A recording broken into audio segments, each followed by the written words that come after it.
Hello everyone. I hope you are having a beautiful Monday and that your week has got off to a great start.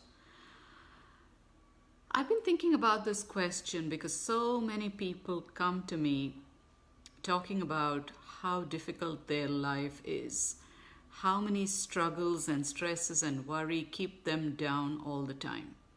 So my question is, why do we struggle so hard to find inner peace?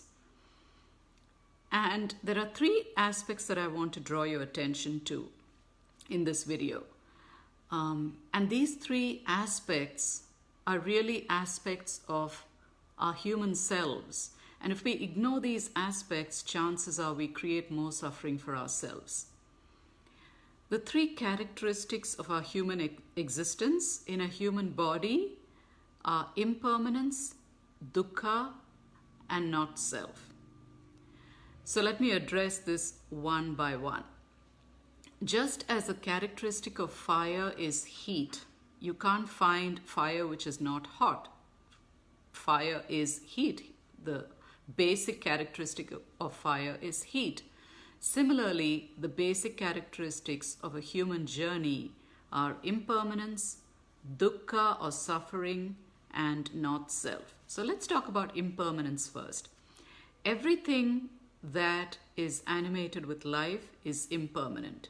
Seasons change, trees change, we change. Everything that is living must go through cycles of change and impermanence. Nothing lasts forever. And yet we fight this.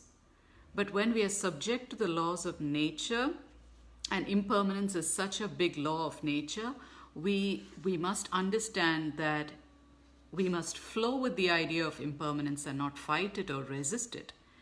Everything in nature changes and moves and flows with this idea of impermanence. But we, on the other hand, struggle with impermanence. Now, if we stop for a moment and think, we believe that all good things come to an end. Nothing good lasts forever. People we love die. We lose jobs that we like doing. And we just think impermanence is all about the bad stuff or the negative stuff. But impermanence is also equally necessary for sick people to get better, and that happens.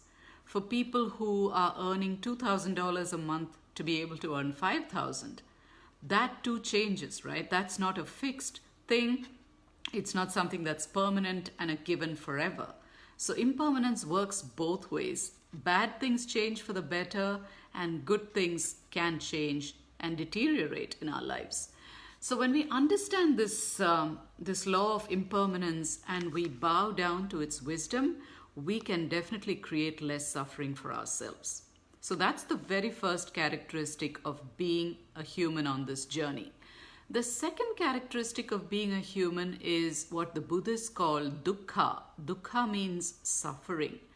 Suffering is a given on the human journey. Our souls came here in these human bodies to experience life in a world of contrast, which means whenever there is white, there is black. Whenever there is sadness, there is happiness. Whenever there is light, there is darkness. We came here to experience the world of duality, so we could choose empowering feelings, empowering thoughts and behaviors, and evolve to a higher self. But when we fight the very idea of the reality that this human journey involves suffering, we create more misery for ourselves. So I'd love to speak about the two or three aspects of suffering. What creates suffering? The very first reason, I believe, is that we carry all these stories about things that happen to us, right?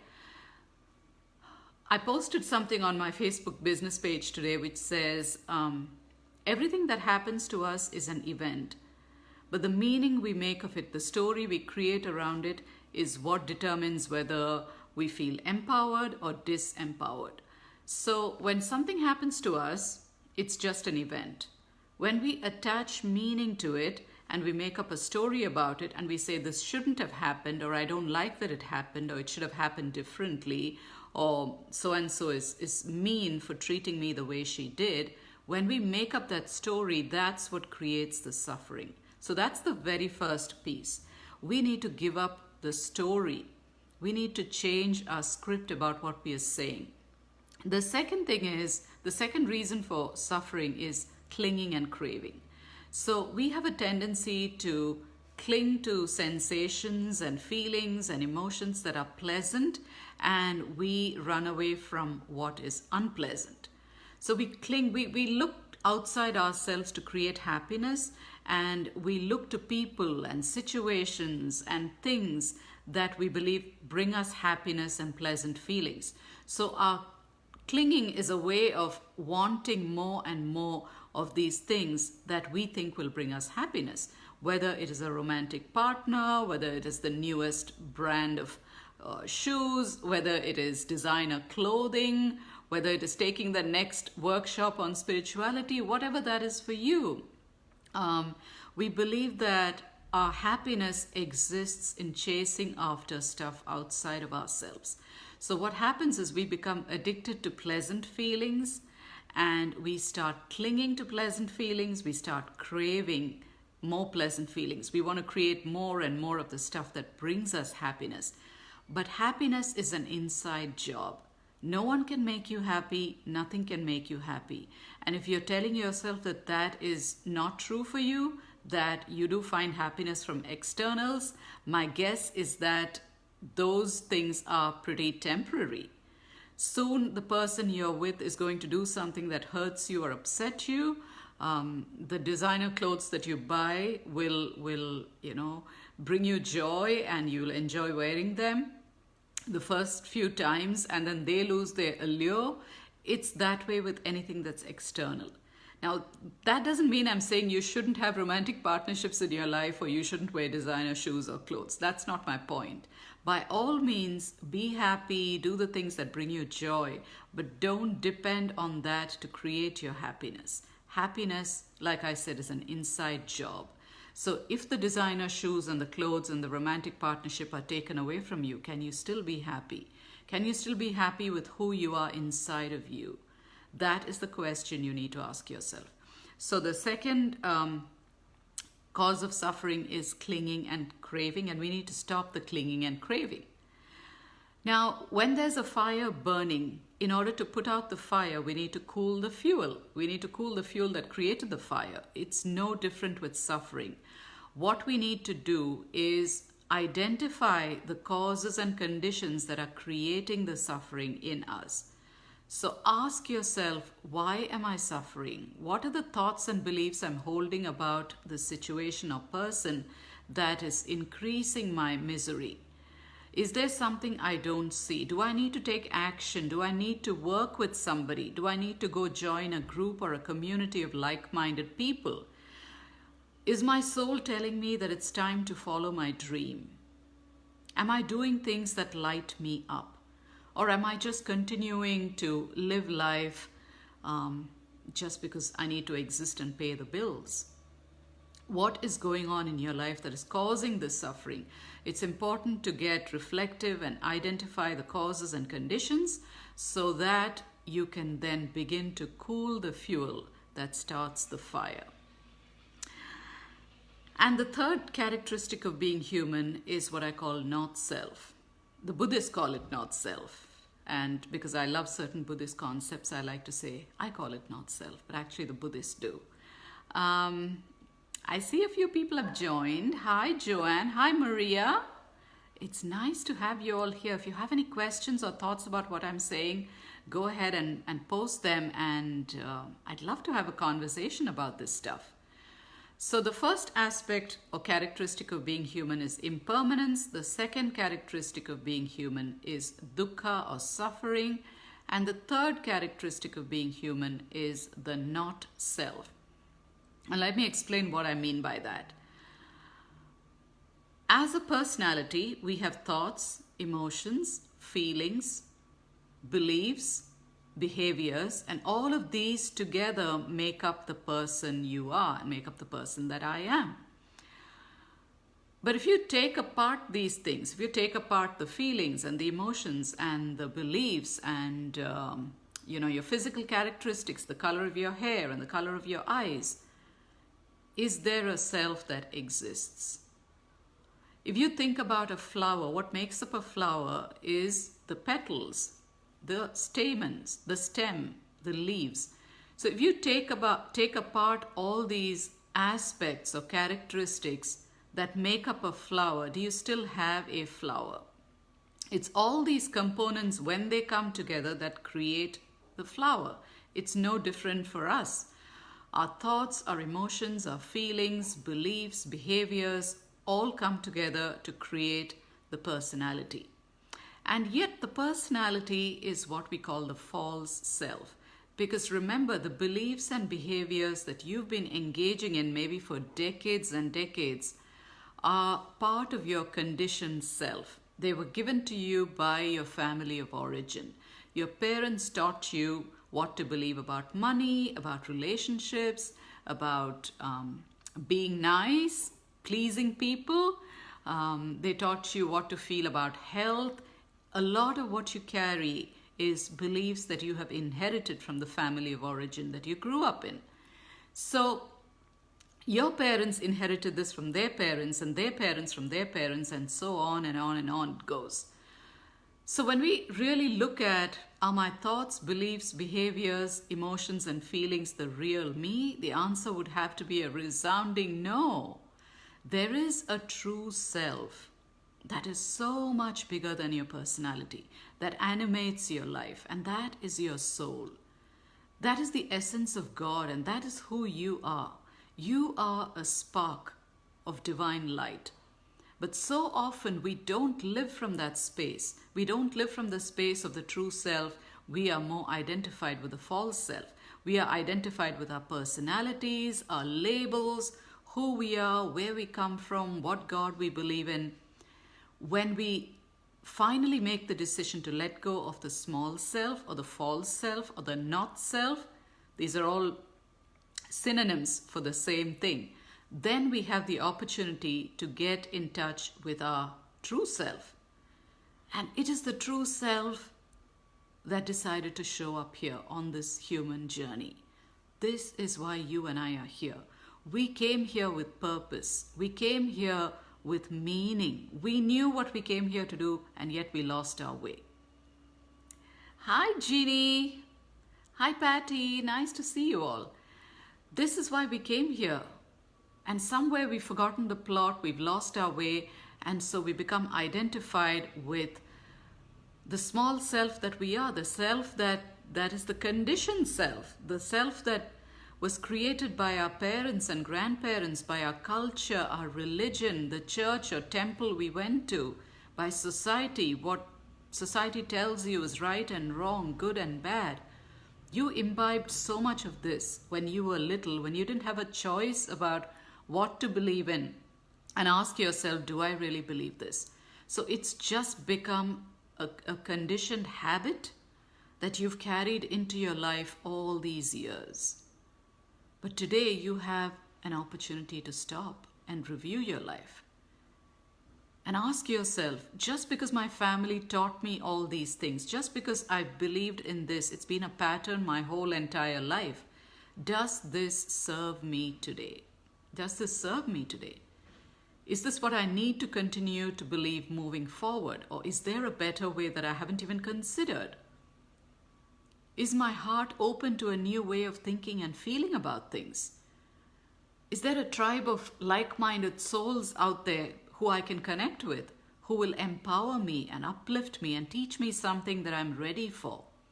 Is there a teacher or coach that I need to work with to heal some of this stuff? These are questions you get to ask yourself. And when you do, the not self dissolves. And your true self has the power and the vitality to shine through. You came here to shine your light. If you are not shining your light, you're depriving the world of your light. You are doing the world a disservice by not living a life of purpose. So if you're unclear what your purpose is, You feel like, I don't even know, I don't have a clue what this purpose of mine is. I've lived my life trying to do good, and I've done everything that I believed a responsible adult would do, but I'm at the stage of my life where I don't have a clue. Is this my purpose? Is this what I came here for? Am I living on purpose? An important question you can ask yourself, and one that I'd love to offer you, is when you get to the end of your life and you look back on your life, are you going to say to yourself, that was a life well lived? It was a life of service and joy, and I created healing on the planet. I created healing by my presence on the planet. I created something so much bigger than my limited personality. And what my parents taught me was the right way to be and the right way to think. So that's something that you can sit with, a question that asks you to reflect upon your legacy. You will find the answer of whether you're living on purpose, whether you feel completely off track and you feel like you're wasting your time in all the wrong things, or wasting your time at a job that no longer seems meaningful. It isn't what you care about, but because you're so addicted to fear and worry and anxiety about paying the bills, or about not displeasing your loved ones, or you're afraid of what people might say if you decided to follow this calling in your heart, then it's time to wake up and do the work. And if I can be a guide on your journey, I'd love to just chat with you. I'd love to chat with you and see what it is that you're feeling called to do. What do you think your purpose is? Where do you feel directed to go? How do you feel like you're not living on purpose today? These are some wonderful questions to consider. And when we are finally able to embrace the ideas of impermanence, understand why we create suffering for ourselves, and how to shine our light, that is when we will stop stressing and struggling and create deep and lasting peace and happiness. So, hi Karen, hi Anna Maria, thank you for joining me today. So that's what I wanted to share with you. If you have any questions or thoughts, if you want to challenge some of what I said, if you disagree, if you agree, if you'd like to hear more about stuff like this, post a comment below this video, and I'd love to hear your thoughts on this, because I don't want to feel like I'm talking into a vacuum, but if we can get a conversation going, I would so love to hear what you have to say about this.